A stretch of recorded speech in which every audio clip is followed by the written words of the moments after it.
This sentencing hearing in St. Johns County included one more chance, not for the killer, James Colley, but for the family of Amanda Colley and Lindy Dobbins, the women he murdered 3 years ago, their chance to see justice. You characterized what happened in this case as a horrible accident. Nothing could be more further from the truth based upon the evidence that was presented in this case. The evidence presented in this case established that both of these murders were committed in a cold, calculated, and premeditated manner. It was a warm, still morning in St. Augustine, Florida, August 27, 2015, just past 10:30 a.m. In a quiet neighborhood, a 911 call came in from inside a home. The voice on the line was barely above a whisper. Panicked, terrified. Someone was inside, someone with a gun. Moments earlier, Amanda Colley had returned to her home to find it ransacked. Her belongings trashed, her walls once filled with calm and routine, now echoing with fear. She called people she trusted, people who wouldn't hesitate to come. And they did. What happened next would shake the entire community. Fast, violent, personal. The shooter didn't break in. He didn't knock. He knew exactly where to go and exactly who he was looking for. Within minutes, lives were shattered, and the man responsible had vanished. But this wasn't the start of the story. The unraveling had begun long before that morning. In a marriage built on control, in a home filled with fear, in the quiet decisions a woman makes when she knows something is deeply, dangerously wrong. To understand what happened in that house, you have to understand who Amanda was and what she was trying to escape. If you're captivated by true crime stories and want to stay updated on the darkest cases, be sure to subscribe to the channel and turn on notifications.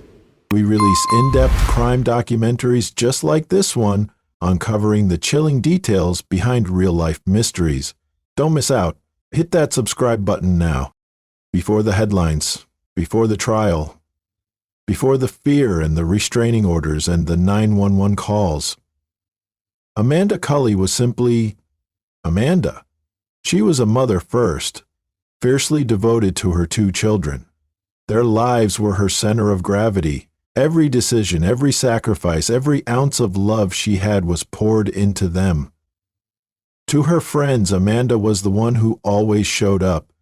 She was the text at midnight when someone needed to vent. She was the one who'd drop everything to sit on your couch, a bottle of wine in hand, ready to talk about life, love, or whatever you needed. She had a career she was proud of, working in the healthcare field. Smart, dependable, always professional. Amanda had a calmness about her, an emotional steadiness that people trusted. But what people loved most about Amanda was her heart. She was kind, genuinely kind, and not in the performative way that disappears when things get hard.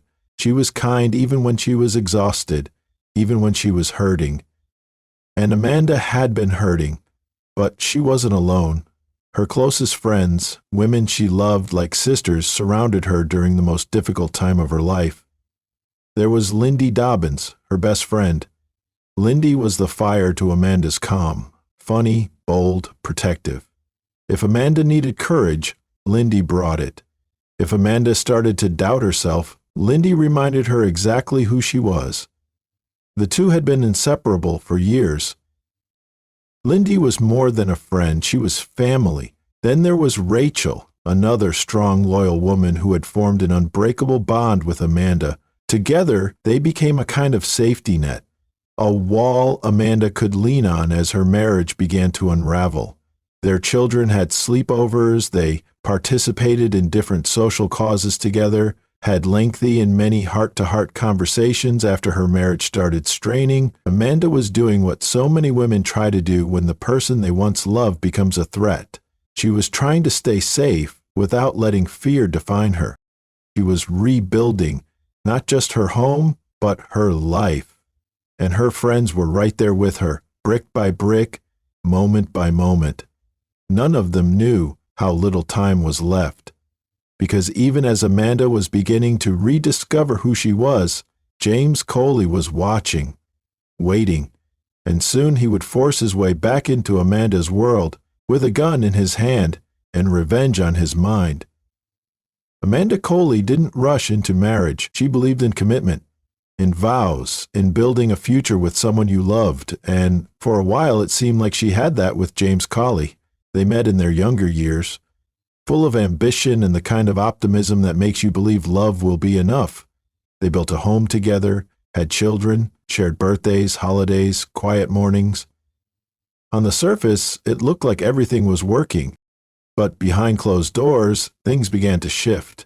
James could be charming, confident, but that confidence often came with a short temper, and slowly Amanda began to see a side of him she hadn't seen before. The anger didn't always come out in big, dramatic moments. Sometimes it was in the silence, the tension, the way he'd get upset when she spent too much time with her friends, or how he questioned what she wore, who she spoke to, what she posted online. It started with control. Then it turned to intimidation. Amanda kept trying. She tried for the kids. She tried because that's what you do when you believe in marriage. But over time, even her strength couldn't hold the cracks together. The man she married wasn't the man she was living with anymore. And so she made the hardest decision of her life. She left. The separation wasn't clean. It never is. James didn't take it well. He began showing up uninvited, calling constantly, driving by the house, sending messages, some pleading, others threatening. Amanda started documenting everything. She told friends, she told family, she told the police. She knew she was being watched. She could feel it. The anxiety never left her, even when she smiled, even when she was surrounded by friends. Even when she tried to move forward, James Colley was always right there, in the background, waiting for a chance to pull her back in. Amanda wasn't just trying to heal from a broken marriage. She was trying to survive it. And as the separation dragged on, so did the fear, because no matter how many times she told him it was over, he wouldn't let go. After enduring the turmoil of a failing marriage and a painful separation, Amanda Colley was beginning to rediscover herself. The weight she'd carried for so long started to lift, and in its place, a sense of hope emerged. During this period of renewal, Amanda met someone new, Lamar Duberly. Lamar was a local businessman, a retired veteran, known for his hard work and dedication. He had a calm demeanor and a kind heart, qualities that resonated deeply with Amanda. Their connection was immediate, blossoming from friendship into a supportive relationship that brought joy back into her life. With Lamar, Amanda felt a renewed sense of security. His presence was a comforting contrast to the instability she'd previously experienced. They shared laughter, dreams, and the simple pleasures that come with a budding romance. For Amanda, it was more than just a new relationship. It was a testament to her resilience and ability to move forward. Amanda's friends noticed the positive change. Lindy Dobbins, her closest confidant, was especially supportive.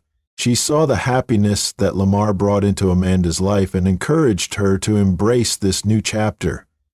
Lindy, along with their friends Rachel Hendricks and others, formed a tight-knit circle around Amanda, celebrating her steps toward happiness and healing.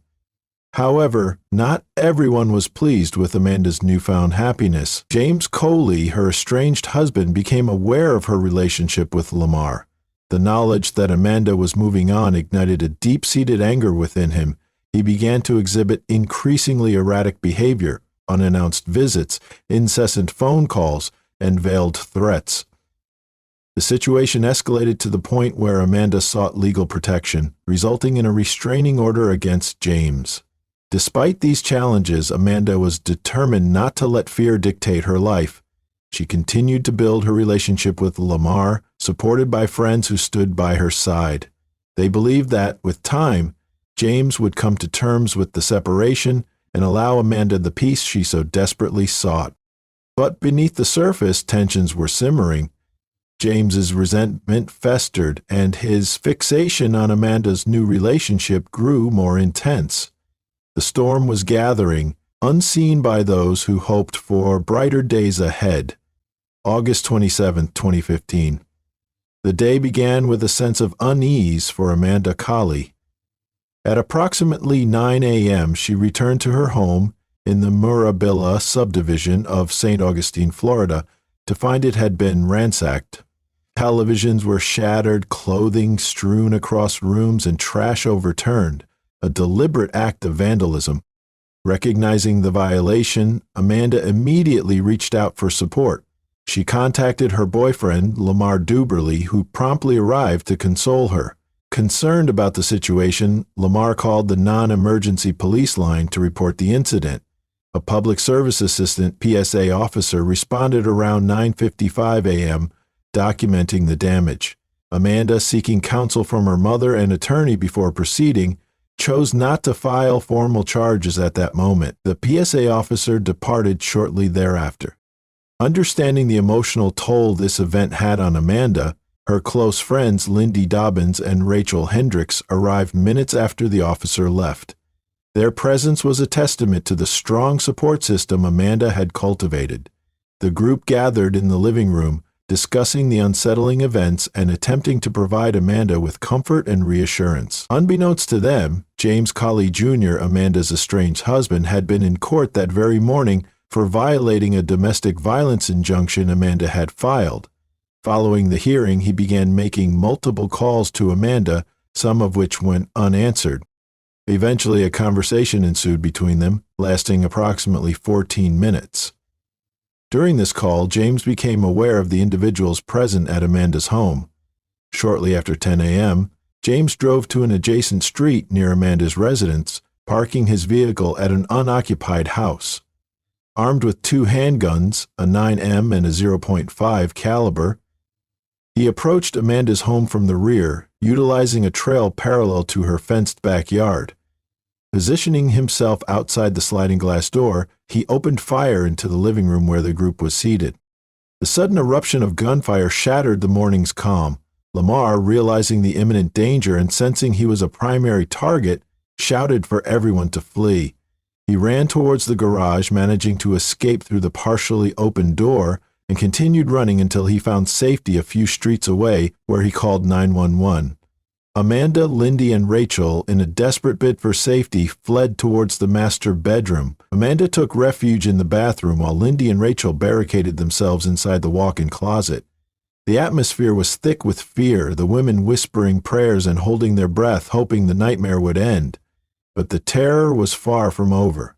James, relentless in his pursuit, shattered the sliding glass door and entered the home, his voice echoing with rage as he demanded, "Where is he?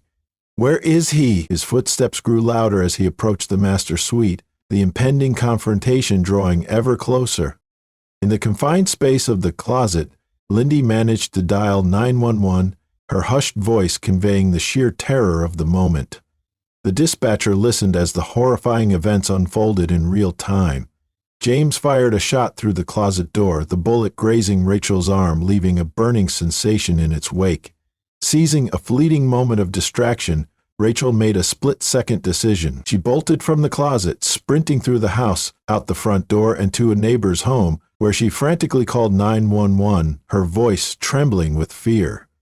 Back in the closet, Lindy was left alone, defenseless. James turned his attention to her, raising his handgun and firing at close range. Lindy's life was brutally taken in an instant. James turned his attention to Amanda. He found her crouched in the bathroom. Cornered, terrified, shot multiple times, Amanda collapsed on the floor. James stood over her and kept firing. There was nothing left to say. He had already said it with every bullet. When the violence was over, James walked out the front door and drove away. He left Lindy Dobbins dead. He left Amanda Colley dead. He left Rachel Hendricks alive, but shattered. In the span of minutes, James Colley had destroyed everything. 2 women were gone. A third would live with the images of that morning for the rest of her life. And the man who had carried out the execution, he was already on the run. But his story was just beginning to unravel. To understand the depths of the tragedy that unfolded, we must delve into the life and psyche of the man at its center, James Terry Colley Jr. James Colley Jr. was raised in St. Augustine, Florida, within a family that, to outsiders, appeared stable and nurturing. He had siblings and was known to be part of a close-knit family unit. Friends and relatives described him as having a strong work ethic from a young age, often taking on responsibilities that showcased his dedication and determination. He was gainfully employed throughout his adult life, contributing to his image as a dependable individual. Colley was often perceived as a charismatic and confident man. He had a successful career, which allowed him to provide comfortably for his family. His colleagues and acquaintances saw him as a devoted father, actively involved in his children's lives. He coached his son's football and baseball teams, further cementing his role as a community figure and a family man. James met Amanda Colley in their younger years. Their relationship blossomed quickly, leading to marriage and the birth of 2 children. In the initial stages, their union seemed idyllic. They built a life together in the upscale Mirabella community of St. Augustine, often hosting neighbors and friends, embodying the picture of suburban bliss. However, beneath this facade, troubling patterns began to emerge. James exhibited controlling tendencies, becoming increasingly possessive of Amanda. He would frequently question her whereabouts, monitor her interactions, and express displeasure over her spending time with friends, especially Lindy Dobbins. This controlling behavior escalated over time, leading to instances of intimidation and emotional manipulation. As Amanda sought independence and began to distance herself, James's behavior became more erratic. He resorted to stalking, making unannounced visits to their home and leaving threatening messages. In one alarming incident, he vandalized their residence, smashing televisions and overturning furniture. These actions culminated in Amanda seeking legal protection, resulting in a domestic violence injunction against him. Despite these legal boundaries, James's obsession with Amanda intensified, especially upon discovering her new relationship with Lamar Duberly. The perceived betrayal and loss of control over Amanda drove him to a breaking point, setting the stage for the tragic events that would unfold. In the days leading up to August 27, 2015, James Colley Jr.'s behavior exhibited escalating patterns of jealousy, obsession, and rage, culminating in a tragic act of violence. In the early hours of August 27, around 4 a.m., Colley unlawfully entered the marital home he had once shared with his estranged wife, Amanda Colley. Inside, he discovered items that confirmed his suspicions about Amanda's new relationship, including men's clothing and personal items. This discovery incited a violent reaction. Colley vandalized the home by smashing televisions, overturning furniture, and scattering belongings. He then departed, leaving the residence in disarray. Later that morning, Colley appeared in court for violating a domestic violence injunction Amanda had filed against him. During the hearing, he was ordered to have no contact with Amanda and was given a 60-day suspended sentence. Despite this legal admonition, Colley's obsession intensified. He made multiple attempts to contact Amanda, leaving threatening messages and expressing his intent to confront her. Following the court proceedings, Colley retrieved 2 firearms, a 9mm handgun and a .45 caliber handgun. Armed and driven by jealousy and rage, he proceeded to Amanda's residence with the intent to confront her and her perceived new partner. Colley's actions during these critical hours were marked by a volatile mix of anger, jealousy, and obsession. The discovery of Amanda's new relationship acted as a catalyst, exacerbating his already unstable state. Despite legal interventions and injunctions, Colley was unable to accept the dissolution of his marriage and Amanda's decision to move on. This culminated in his decision to move on, leading to the tragic events that unfolded later that day. After fleeing the scene of the murders, James Colley Jr. made his way north, attempting to disappear. But his escape didn't last long. He was arrested during a traffic stop in Virginia several hours after the killings. Authorities quickly extradited him back to Florida, where he faced a long list of charges: 2 counts of first-degree premeditated murder for the deaths of Amanda Colley and Lindy Dobbins, attempted first-degree murder for firing at Rachel Hendricks and Lamar Duberly, armed burglary, armed trespassing, aggravated stalking, and criminal mischief. He was denied bond. The community and Amanda's family waited for justice. The trial began in July of 2018. Prosecutors laid out a timeline of cold, deliberate steps. They told the jury how James had vandalized Amanda's home hours before the killings, how, after being told by a judge to stay away from Amanda that same morning, he had left court, armed himself with 2 handguns, and returned to the house she was in, looking to confront not just Amanda, but the man she was seeing. The most powerful moments came from the people who survived. Rachel Hendricks took the stand and relived what no one should ever have to. She described the terror of hiding in the closet with Lindy, whispering prayers and calling 911 shooting. She told the court how James fired into the door, grazing her arm, and how, when he entered the closet, he stepped right past her, focused only on Lindy. Rachel ran. Barefoot, covered in blood, she ran for her life. Lamar Duberly also testified. He described the morning's events. From the discovery of the vandalism to the moment he heard gunshots, he ran through the garage and escaped, but the guilt and trauma of surviving something so horrific followed him to the stand. The defense tried to argue that James was under extreme emotional distress, clouded by medication and heartbreak. They claimed he didn't go there with the intent to kill, but that something snapped, that grief and jealousy had consumed him. But the prosecution didn't waver. They pointed to the firearms, the bullets, the messages, the stalking, the calculated moves. James hadn't snapped. He had planned. In the courtroom, every image, every call, every detail hurt. Amanda's family sat through the testimony, often in tears. Some left when the crime scene photos were shown. The pain was too much. Lindy Dobbins' family was there too, grieving not just for the loss of a daughter, but for the sheer cruelty of how she was taken. Her 911 call had been played in court. The sound of her voice, pleading for help in the final seconds of her life, hung heavy in the air. The jury deliberated, and when they returned, their verdict was clear: guilty on all counts. The courtroom didn't erupt. There was no cheering, no celebration, only silence. The kind that comes when justice is served, but nothing has truly been healed. On July 18, 2018, James Terry Colley Jr. was found guilty on all counts.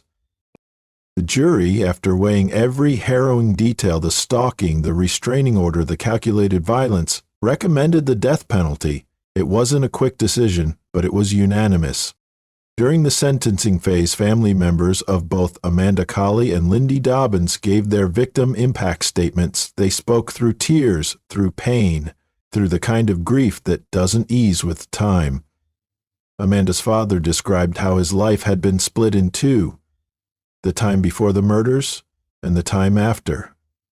Lindy's family remembered her laugh, her fierce loyalty, and the hole she left behind. James Colley showed no emotion when Judge Howard Maltz delivered the final sentence: death. The courtroom was silent. The judge called the murders cold, calculated, and especially heinous. He described the crime as one of the most senseless acts he had ever seen in his courtroom. Colley was transported to death row at Florida State Prison, where he remains to this day. There was little public reaction. By the time the sentence was handed down, the community had been living with the loss for nearly 3 years. Most simply hoped it would bring some measure of peace to the families left behind. But the legal battle wasn't over. James Colley appealed his conviction, arguing that emotional distress and medication had clouded his judgment and that he did not receive a fair trial. The Florida Supreme Court reviewed his case in full, including the forensic evidence, testimony, and Colley's own statements. In November 2020, they upheld both his conviction and his sentence. The court found the evidence against him overwhelming and the murders unmistakably premeditated. As of today, James Colley remains on death row, awaiting the outcome of any future appeals. Amanda Colley did what she was supposed to do. She left. She documented. She filed for a restraining order. She followed every legal step available to protect herself and her children. And yet, it wasn't enough. James Colley violated the domestic violence injunction more than once. On the very morning of the murders, he had appeared in court for just such a violation. The judge had reaffirmed the no-contact order and issued a suspended sentence. Then Colley walked out of that courtroom, armed himself, and within hours, Amanda and Lindy were dead. The system responded, but it didn't act. And that distinction cost lives. Amanda's story is not unique. Across the country, thousands of women seek protection from abusive partners each year. Some receive it, many don't. Restraining orders are critical tools, but they are just pieces of paper unless they are enforced with urgency and seriousness. Amanda did everything she could. What she needed was action. There were warning signs, threats, break-ins, violence. And even with all of that, Colley was free to walk back into her life with 2 guns and a plan. 2 women were dead, children were left without their mother, and families were left asking the same question Amanda probably asked herself every day. Is anyone really listening? Amanda Colley tried to save herself, and the world should have helped her do it. And if you're fascinated by true crime, make sure you subscribe and hit the bell icon to never miss an upload. We have more gripping stories coming soon, shedding light on cases that deserve to be told. Stay safe, stay curious, and we'll see you in the next one.